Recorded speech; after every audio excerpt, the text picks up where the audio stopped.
Hello everyone, स्वागत है आप सभी को आपका अपना YouTube channel Azhar study campus YouTube channel पर।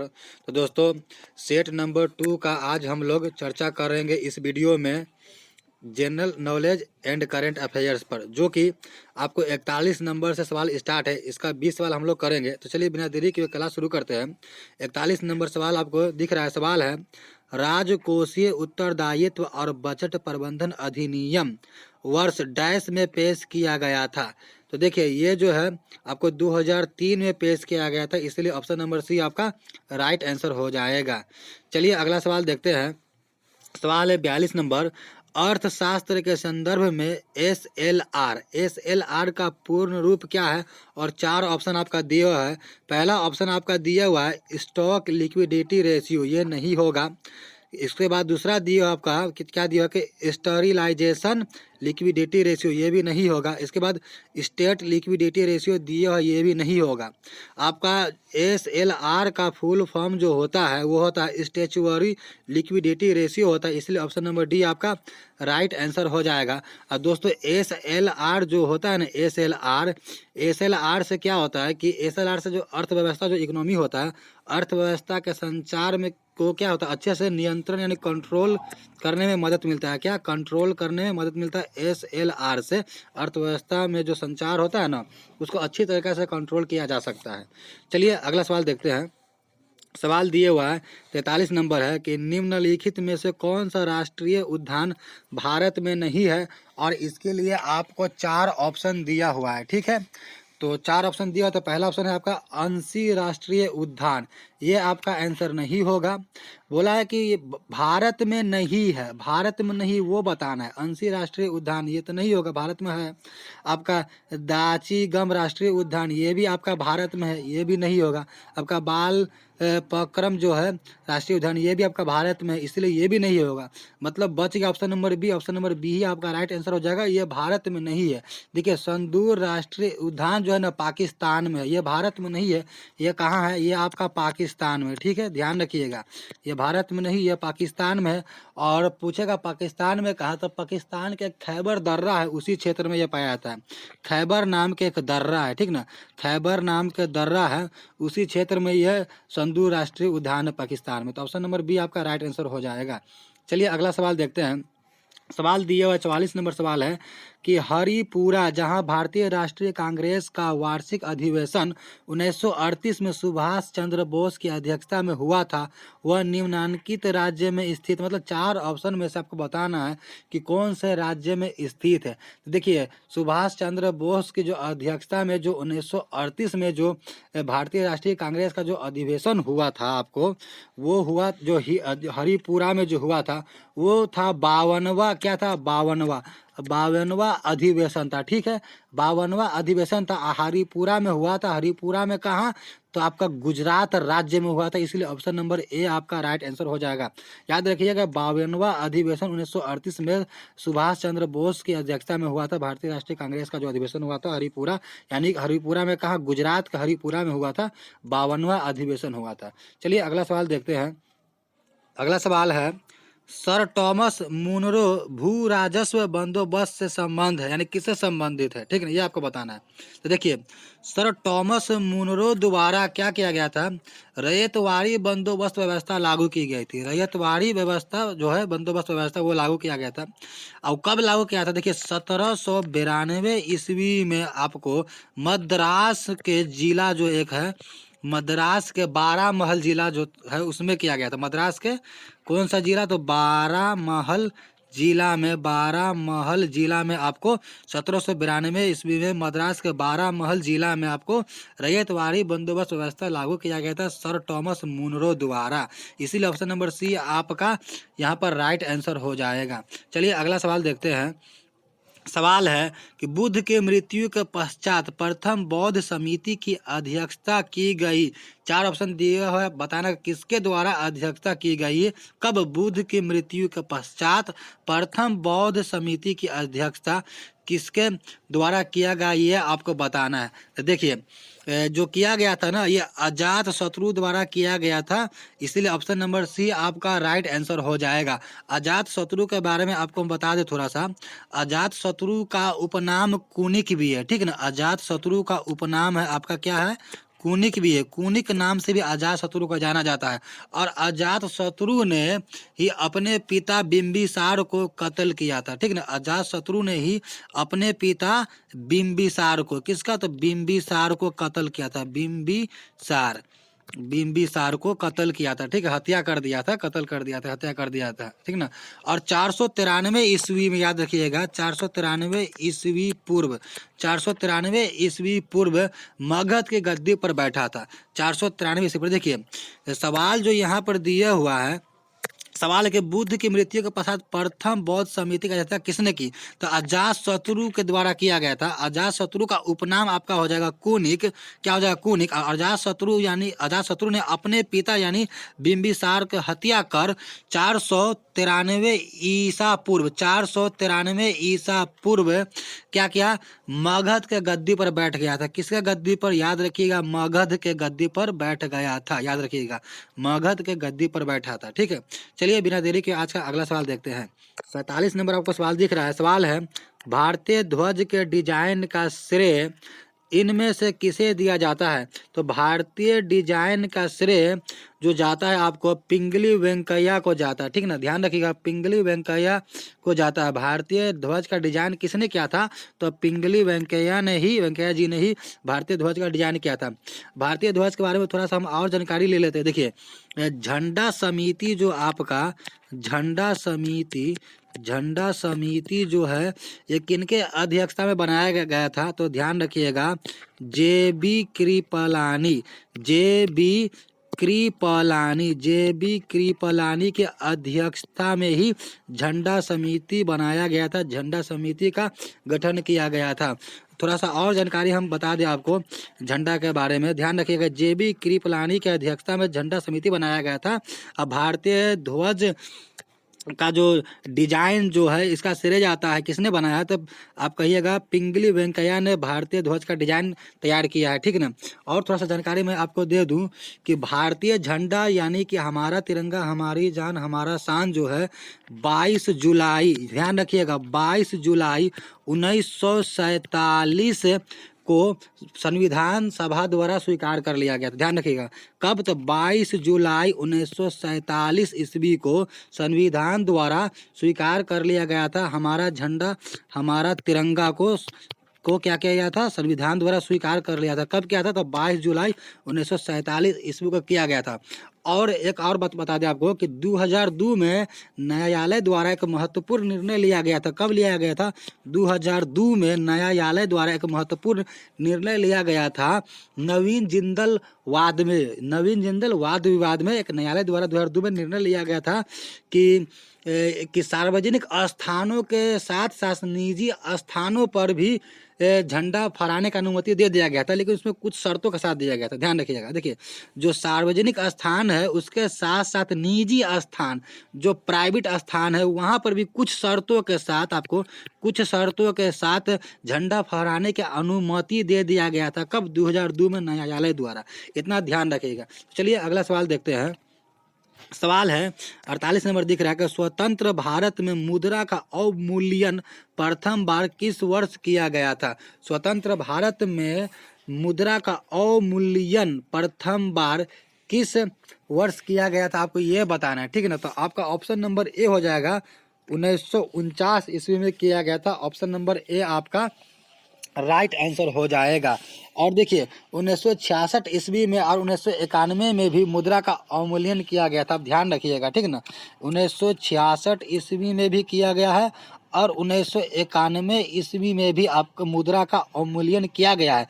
बट प्रथम बार कब किया गया है, तो 1949 ईस्वी में स्वतंत्र भारत में 1949 ईस्वी में मुद्रा का अवमूल्यन यानी प्रथम बार 1949 ईस्वी में ही किया गया था। इतना ध्यान रखिएगा। देखिए जो मुद्रा का अवमूल्यन होता है इसका अर्थ क्या होता है, ध्यान रखिएगा। मुद्रा के अवमूल्यन का अर्थ होता है अंतर्राष्ट्रीय व्यापार में आपको मुद्राओं की तुलना में जो मूल्य में जो गिरावट आता है ना, अंतर्राष्ट्रीय व्यापार में जो मुद्रा का जो तुलना किया जाता है, कंपेरिजन किया जाता है, उसमें जो गिरावट आता है उसे ही अवमूल्यन कहा जाता है। क्या कहा जाता है? अवमूल्यन कहा जाता है। एक तरह से आप समझ लीजिए डिप्रिसिएशन समझ लीजिए, ठीक ना, अवमूल्यन कहा जाता है। चलिए अगला सवाल देखते हैं। सवाल दिया है 49 नंबर है, भी आकार की घाटी का निर्माण किसके द्वारा होता है? तो ये तो बहुत ही इजी सवाल है, आपको भी पता होगा कि भी आकार की घाटी का निर्माण जो होता है युवा नदी द्वारा होता है, ठीक ना। इसीलिए ऑप्शन नंबर ए आपका राइट आंसर हो जाएगा। भी आकार का जो घाटी का निर्माण होता है ना, वो युवा नदी द्वारा होता है, मतलब नए नए नदी जो होता है ना, वो युवा नदी द्वारा आपका होता है, ठीक है। चलिए अगला सवाल देखते हैं। सवाल है, पंचायतों के निर्वाचन में चुनाव लड़ने के लिए पंचायतों के निर्वाचन में चुनाव लड़ने के लिए उम्मीदवार की न्यूनतम आयु कितनी होनी चाहिए? किसका? उम्मीदवार का, वोटर का नहीं, वोट देने वाला का नहीं, जो इलेक्शन में कैंडिडेट खड़ा होता है, जो लड़ता है, उनका न्यूनतम आयु कितना होना चाहिए? तो ये तो आपको भी पता है कि पंचायत के निर्वाचन चुनाव में उम्मीदवार का कम से कम जो आयु होना चाहिए वह 21 वर्ष का होना चाहिए। इसलिए ऑप्शन नंबर ए आपका राइट आंसर हो जाएगा। इसके बारे में थोड़ा सा हम कुछ और भी जानकारी दे देते हैं जिस पर सवाल हो सकता है कि आपको एग्जाम में पूछा जा सके। देखिए, लोकसभा, याद रखिएगा, लोकसभा, देखिए लोकसभा के सदस्य के न्यूनतम आयु जो होता है, लोकसभा के सदस्य का न्यूनतम आयु जो होता है आपका 25 वर्ष होता है। ध्यान रखिएगा, लोकसभा के सदस्य का न्यूनतम आयु आपका कितना होता है? 25 वर्ष होता है, ध्यान रखिएगा। और राज्यसभा के लिए 30 वर्ष होता है। और राज्यसभा के लिए कितना होता है? राज्यसभा के लिए 30 वर्ष होता है, ध्यान रखिएगा। लोकसभा के सदस्य के लिए न्यूनतम आयु आपका होता है 25 वर्ष, और राज्यसभा के लिए आपका आयु होता है 30 वर्ष, ध्यान रखिएगा। और राष्ट्रपति पद के लिए भी आपको बता देते हैं, राष्ट्रपति पद के लिए आपका न्यूनतम आयु जो होता है वो 35 वर्ष होता है। ये आप ध्यान रखिएगा चारों। देखिए, पंचायत के निर्वाचन में चुनाव लड़ने के लिए जो कैंडिडेट का या उम्मीदवार का जो आयु होना चाहिए वो कम से कम 21 वर्ष होना चाहिए। लोकसभा के सदस्य का जो न्यूनतम आयु होना चाहिए वो कम से कम 25 वर्ष का होना चाहिए, ध्यान रखिएगा, 25 वर्ष। और राज्यसभा के लिए 30 वर्ष, ध्यान रखिएगा, राज्यसभा के लिए 30 वर्ष, लोकसभा के लिए 25, राज्यसभा के लिए 30, राष्ट्रपति के लिए 35 वर्ष होता है। ये आप इन तमाम चीज़ों को याद रखिएगा। चलिए बिना देरी के आज का अगला सवाल देखते हैं। 51 नंबर सवाल जो आपको दिया हुआ सवाल है, संसद में भारतीय राष्ट्रपति पर महाभियोग क्या है? देखिए, संसद में भारतीय राष्ट्रपति पर महाभियोग जो है वो अर्धन्यायिक प्रक्रिया है, अर्धन्यायिक प्रक्रिया है। इसीलिए ऑप्शन नंबर बी आपका राइट आंसर हो जाएगा। देखिए, महाभियोग जो होता है वो अनुच्छेद यानी आर्टिकल 61 से संबंधित होता है, ठीक ना। महाभियोग किससे संबंधित है? कितने अनुच्छेद यानी आर्टिकल में दिया महाभियोग के बारे में? तो अनुच्छेद 61 में महाभियोग के बारे में दिया हुआ है, ठीक ना। देखिए, जब राष्ट्रपति संविधान के मर्यादा का हनन करता है, जब राष्ट्रपति संविधान के मर्यादा का क्या हनन करता है, तब क्या होता है? उस स्थिति में संसद के दोनों सदनों में से किसी भी सदन में इस प्रस्ताव को लाया जाता है, ठीक ना। अर्धन्यायिक प्रक्रिया जो है इस प्रस्ताव को लाया जाता है कब? जब राष्ट्रपति संविधान के मर्यादा का हनन करता है, तब संसद के दोनों सदनों में से किसी एक सदन में इस प्रक्रिया को लाया जाता है, ठीक ना। और ध्यान रखिएगा इसमें एक बात और, कि जो सदन में जो सदस्य होते हैं ना, तो सदस्य की संख्या का 1/4 सदस्य लिखित रूप से पीठासीन पदाधिकारी को यह चीज देता है, ठीक ना। कितना? जो सदस्यों का संख्या होता है, जितना भी होता है, उसका 1/4 जो सदस्य है वो लिखित रूप से पीठासीन पदाधिकारी को पास जो है ये चीज भेजता है, ठीक ना। 52 नंबर सवाल दिया है, किस देश ने उदार शक्ति नामक द्विपक्षीय हवाई अभ्यास की मेजबानी की है? ठीक ना, आपको ये बताना किस देश ने उदार शक्ति नामक द्विपक्षीय हवाई अभ्यास की मेजबानी की है, ये आपको बताना। 4 ऑप्शन आपको दिया हुआ है, इसका राइट आंसर हो जाएगा मलेशिया, ऑप्शन नंबर सी आपका राइट आंसर हो जाएगा। चलिए अगला सवाल देखते हैं। सवाल है, 68वें राष्ट्रीय फिल्म पुरस्कार में किस फिल्म को बेस्ट फीचर फिल्म अवार्ड मिला? कब? देखिए, 68वें राष्ट्रीय फिल्म पुरस्कार में किस फिल्म को बेस्ट फीचर फिल्म अवार्ड मिला है? किस फिल्म को? 4 ऑप्शन दिया हुआ है, इसका राइट आंसर हो जाएगा ऑप्शन नंबर डी, सूरराई पोट्टू। यही ऑप्शन नंबर डी आपका राइट आंसर हो जाएगा। चलिए बिना देरी के आज का अगला सवाल देखते हैं। सवाल दिया 54 नंबर सवाल है, निजी संपत्ति को सार्वजनिक प्रयोग के लिए कब्जे में लेने को अदालती भाषा में क्या कहा जाता है। देखिए क्या है, निजी संपत्ति को सार्वजनिक प्रयोग के लिए कब्जे में लेने के लिए अदालती भाषा में क्या कहा जाता है, तो अदालती भाषा में इसे कन्फिस्केट कहा जाता है। ऑप्शन नंबर ए आपका राइट आंसर हो जाएगा। आपको हम बाकी ऑप्शन के बारे में बता दें, ये सब भी अदालती भाषा में ही। देखिए कंसेंट क्या होता है, देखिए ध्यान दीजिएगा, कंसेंट जो होता है ना, किसी निर्णय या कह लीजिए कि समझौते के जो पालन के लिए लिखित सहमति, समझिए ठीक ना, किसी निर्णय या समझौते के पालन के लिए लिखित सहमति, ये कंसेंट होता है। कंसेंट क्या होता है, किसी निर्णय या समझौते के पालन करने के लिए जो लिखित सहमति होता है ना, वही कंसेंट कहलाता है। कंसीडरेशन क्या होता है ये समझिए। कंसीडरेशन जो होता है कि मान लीजिए कि एक ऐसा कारण या कीमत या ये कह लीजिए आपकी प्रेरित करने वाला कोई नैतिक शक्ति, कोई कारण हो सकता है आपका, कारण या कीमत या आप ये कह लीजिए कि प्रेरित करने वाले कोई नैतिक शक्ति जो किसी व्यक्ति को समझौता करने पर मजबूर कर दे, कोई कारण से या किसी कीमत, कोई कीमत देकर, मतलब आप समझ सकते बात को, जैसे कि कोई किसी कारण से धमका कर या कोई कीमत लगा कर देकर, या मतलब कोई नैतिक शक्ति जो मतलब प्रेरित करने वाले कोई नैतिक शक्ति जो किसी व्यक्ति को समझौता करने पर क्या कर दे, मजबूर कर दे, वो कंसीडरेशन कहलाता है, ठीक ना। कन्वर्सन क्या होता है ये समझिए। कन्वर्सन जो आपका हो जाएगा, जैसा कि होता है कि दूसरे का सामान है, किसी का सामान है, निजी संपत्ति पर आप गलत तरीके से अपना कब्जा कर लेना या स्वामित्व प्राप्त करना अपना गलत तरीके से, यही कन्वर्सन कहलाता है। मतलब किसी दूसरे के संपत्ति पर, किसी दूसरे के, ठीक ना, किसी दूसरे के संपत्ति पर क्या करना, गलत ढंग से अपना कब्जा कर लेना, गलत ढंग से अपना कब्जा कर लेना, स्वामित्व प्राप्त कर लेना ही क्या कहलाता है, कन्वर्सन कहलाता है। उम्मीद करते हैं आपको समझ में अच्छे से आया होगा। तो चलिए अगला सवाल देखते हैं। सवाल दिया 55 नंबर सवाल है कि वह व्यक्ति जो किसी दूसरे व्यक्ति के विरुद्ध मुकदमा शुरू करना चाहता है उसे क्या कहते हैं। 4 ऑप्शन दिए हुआ है आपका, ठीक है, 4 ऑप्शन आपको दिया हुआ है। देखिए वह व्यक्ति जो किसी दूसरे व्यक्ति के विरुद्ध मुकदमा करना चाहता है या मुकदमा शुरू करना चाहता है या करता है मान लीजिए, तो उसे हम कहते हैं कंप्लेनेंट कहते हैं। क्या कहते हैं, कंप्लेनेंट कहते हैं, ठीक है ना। इसलिए ऑप्शन नंबर ए आपका राइट हो जाएगा, यानी कंप्लेंट करने वालों को कंप्लेनेंट कहा जाता है। यही आपका ऑप्शन नंबर ए आपका राइट आंसर हो जाएगा। चलिए अगला सवाल देखते हैं। सवाल है कि चूना क्लोरीन के साथ अभिक्रिया करके क्या बनाता है। चूना क्लोरीन के साथ अभिक्रिया करके क्या बनाता है, तो देखिए चूना क्लोरीन के साथ अभिक्रिया करके ब्लीचिंग पाउडर, यानी option number C bleaching powder बनाता है। ब्लीचिंग पाउडर का अनुसूत्र आपको हम बता देते हैं। ब्लीचिंग पाउडर का अनुसूत्र होता है CaOCl2 होता है, ध्यान रखिएगा, ठीक है ना। ब्लीचिंग पाउडर का अनुसूत्र होता है CaOCl2 होता है। चूना क्लोरीन के साथ अभिक्रिया करके ब्लीचिंग पाउडर ही बनाता है। ध्यान दीजिएगा, ब्लीचिंग पाउडर का जो उपयोग होता है वह कीटनाशक के रूप में भी होता है, ठीक है ना। कीटनाशक के रूप में ब्लीचिंग पाउडर का उपयोग किया जाता है, और भी कई रूप में इसका उपयोग किया जाता है, लेकिन एक ध्यान रखिएगा आप, कीटनाशक के रूप में किया जाता है। ये आपका सकता है कि कपड़ों के विरंजक के रूप में भी ब्लीचिंग पाउडर का उपयोग किया जाता है, ठीक ना। तो चलिए अगला सवाल देखते हैं। सवाल 57 नंबर, किसी वस्तु द्वारा एक दोलन को पूरा करने में लिए एक समय को क्या कहते हैं। देखिए एक दोलन को पूरा करने में लिए गए समय को आपको क्या कहा था, आवर्तकाल कहा था। ऑप्शन नंबर बी हो जाएगा।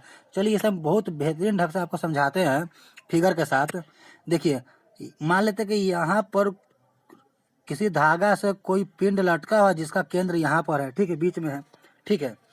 तो यहाँ सवाल है किसी वस्तु द्वारा एक दोलन पूरा करने में। देखिए एक दोलन कैसे होगा, अगर यहाँ से इस वस्तु को हम उठाकर यहाँ तक लिया है, अब छोड़ेंगे तो ये यहाँ से तो यहाँ आया, छोड़ेंगे तो फिर यहाँ से ये यहाँ तक आएगा, अब फिर यहाँ से ये आगे तक आएगा, ठीक है, अब फिर यहाँ से यहाँ तक आएगा। मतलब पहले जहाँ तक साम्य अवस्था में था, स्थिर अवस्था में वहीं पर आएगा, तो वो एक दोलन होता है, ठीक ना।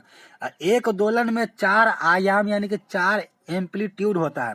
अब आवर्त काल के बारे में आपसे पूछा यहाँ पर, किसी वस्तु द्वारा एक दोलन पूरा करने में लिए गए टाइम। अब देखिए यहाँ से यहाँ गया, फिर यहाँ से यहाँ आया, अब फिर यहाँ से बढ़ते हुए यहाँ पर आया, अब फिर यहाँ से यहाँ पर, मतलब जहाँ पर था वहीं पर आ गया। तो ये एक दोलन हुआ। आपको अच्छा समझाते, एक दोलन हुआ। और इस एक दोलन करने में कुछ ना कुछ टाइम तो लगता है, तो जो टाइम लगता है उसे ही आवर्त काल कहते हैं। इसलिए ऑप्शन नंबर बी आपका राइट आंसर हो गया, क्योंकि पूछा है आपसे कि एक दोलन पूरा करने में लिए गए समय को क्या कहते हैं। तो एक दोलन, अभी हम आपको इरेज करके बताते हैं, आपको फिर से हम बताते हैं कि एक दोलन जो होता है, एक दोलन यहाँ से यहाँ गया, फिर यहाँ से वापस आया, फिर यहाँ से बढ़ते हुए यहाँ पर आया, फिर यहाँ से यहाँ पर आया, ये एक दोलन हुआ। तो एक दोलन करने में कुछ ना कुछ समय लगता है ना, तो उसी समय को कहा जाता है आवर्त काल। ठीक है, अब देखिए यहाँ से यहाँ, गौर कीजिएगा, यहाँ से यहाँ जो होगा ये एक एम्पलीट्यूड या एक आयाम, एक एम्पलीट्यूड या एक आयाम होगा। कौन? ये वाला, ये यहाँ से यहाँ जो होगा एक एम्पलीट्यूड या एक आयाम होगा। ठीक ना, इस बात को ध्यान दीजिएगा, एक एम्पलीट्यूड या एक आयाम होता है ये वाला। ठीक, तो एक दोलन में कितना आयाम होगा? तो एक तो ये हो जाएगा जो मोटा कर रहे हैं, फिर वापस आया ये वाला 2 हो गया, फिर यहाँ से बढ़ के यहाँ पर आया 3 हो गया, और फिर वापस यहाँ पर आया, देख रहे हैं आप, तो ये 4 हो गया। तो एक दोलन में 4 एम्पलीट्यूड या 4 आयाम होते हैं। विस्थापन क्या होता है? शॉर्टेस्ट डिस्टेंस, न्यूनतम दूरी को, शॉर्टेस्ट डिस्टेंस यानी न्यूनतम दूरी को विस्थापन कहा जाता है।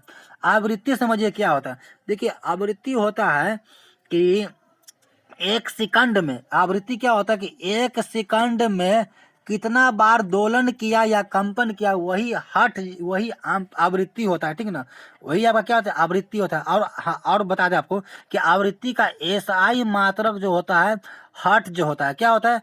आवृत्ति का एसआई मात्रक आपका हर्ट जो हो जाएगा, क्या हो जाएगा? याद रखिएगा, आवृत्ति का एसआई मात्रक हर्ट्ज होता है। और आवृत्ति क्या होता है कि एक सेकंड में कितना बार, कितना मर्तबा कंपन किया या दोलन किया, वही दोलन या कंपन एक ही बात होता है, तो वही आवृत्ति कहलाता है। उम्मीद करते हैं ये सारी बात आपको समझ में आया होगा। तो चलिए बिना देरी के आज का अगला सवाल देखते हैं। 58 नंबर सवाल है, पूछा कि इनमें से कौन सा पुरुषों में पाया जाता है? तो ये तो आपको पहले से पता है, पुरुष में वाई गुणसूत्र पाया जाता है, इसलिए ऑप्शन नंबर डी आपका राइट आंसर हो जाएगा। चलिए इसके बारे में थोड़ा सा हम जानकारी आपको दे दें कि मनुष्य में जो गुण सूत्रों की संख्या जो होता है, मनुष्य में गुण सूत्रों की संख्या आपका होता है 23 जोड़ी। ध्यान रखिएगा, 23 जोड़ी गुण सूत्रों की संख्या मनुष्य में होता है। ये 23 जोड़ी, या संख्या में कितना होता है? तो टोटल 46 होता है। देखिए 46 संख्या में होता है, जोड़ी क्या है? 23 जोड़ी, पेयर में 23 जोड़ी, 23 जोड़ी मतलब 46 संख्या ही होता है। ठीक ना, तो मनुष्य में गुण सूत्रों की संख्या 23 जोड़ी या 46 होता है। ठीक है, और पुरुषों में वाई गुणसूत्र, महिलाओं में एक्स गुणसूत्र पाया जाता है, इतना ध्यान रखिएगा। अब आगे थोड़ा सा इसके बारे में और हम जानकारी दे दें थोड़ा सा डीप में, ताकि हो सकता है कि वहाँ से अगर एग्जाम में बने सवाल तो आप उसे आसानी से कर सके। ठीक ना, अब देखिए जितने भी संतान होता है, यानी प्रत्येक संतान, जितने भी संतान होता है, बच्चा होता है, तो प्रत्येक संतान में क्या होता है कि एक गुणसूत्र, ध्यान दीजिएगा, एक गुणसूत्र जो होता है माँ के अंडाणु से मिलता है, और एक गुणसूत्र पिता के शुक्राणु से मिलता है, पिता के शुक्राणु से मिलता है। ध्यान रखिएगा, जितने भी संसार में जो जन्म लेते हैं संतान, प्रत्येक संतान में एक गुणसूत्र माँ के अंडाणु से, एक गुणसूत्र पिता के शुक्राणु से मिलकर बनता है, जिसमें उसमें क्या होता है? उसमें 23 जोड़ी गुणसूत्र होता है, या आप कह सकते हैं संख्या में 46 होता है। ठीक है, चलिए थोड़ा सा और हम जानकारी लेते हैं, और डिटेल में हम देखते हैं, इसे डेप्थ में जाते हैं कि लड़का या लड़की कब पैदा होता है, इसे समझते हैं। ध्यान दीजिएगा, गौर समझिएगा। देखिए लड़की कब जन्म लेती है, ध्यान दीजिएगा। ठीक ना, तो लड़की कब जन्म लेती है? ध्यान दीजिएगा, लड़की तभी जन्म लेती है जब क्या होता है कि माँ के जो अंडाणु है, यानी अंडाणु जो है, जब एक्स गुण सूत्र वाले पिता के शुक्राणु से निषेचित होता है। देखिए लड़की कब पैदा होता है? जब माँ के अंडाणु एक्स गुण सूत्र वाले पिता के शुक्राणु से निषेचित होता है या मिलता है, तब क्या होता है? एक्स गुण सूत्र बनता है 23 जोड़ी का, एक्स गुणसूत्र बनता है 23 जोड़ी का। इंसान जो भी होता है उसमें 23 जोड़ी गुणसूत्र होता है या 46 होता है। तो जब जो अंडाणु है एक्स गुणसूत्र वाले पिता का शुक्राणु से निषेचित होता है या मिलता है, तब एक्स का 23 जोड़ी बनता है उस संतान में, तो लड़की जन्म लेता है। ठीक, ध्यान दीजिएगा। अब लड़का कब लेता है इसे हम समझते हैं। चलिए थोड़ा सा इसे इरेज कर लेते हैं ताकि स्पेस बन जाए। देखिए लड़का कब जन्म होता है, देखिए ध्यान दीजिएगा, गौर से समझिएगा, इसको देखिएगा। लड़का कब जन्म लेता है, जब माँ का अंडाणु या अंडाणु जब वाई गुण सूत्र, ध्यान दीजिएगा, वाई गुण सूत्र वाले पिता के शुक्राणु से निषेचित होता है।